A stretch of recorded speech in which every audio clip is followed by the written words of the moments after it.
Kaixo, ze moduz, Sabi naiz. Ezagutzen zaitut?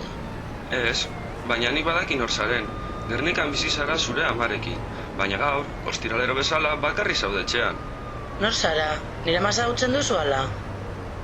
Ez, Ni banoa...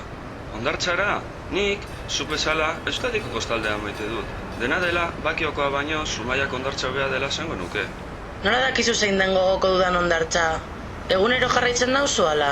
Ez da beharrezkoa, gizarte saretan etengabe zure bizitzako pasarte bakoitza kontatzen duzu. Argazkiak, bideoak eta datu pertsonalak erantziz. Ez ezagunekin partekatu nahi ez duzuna, ez zabaldu mundu osoari.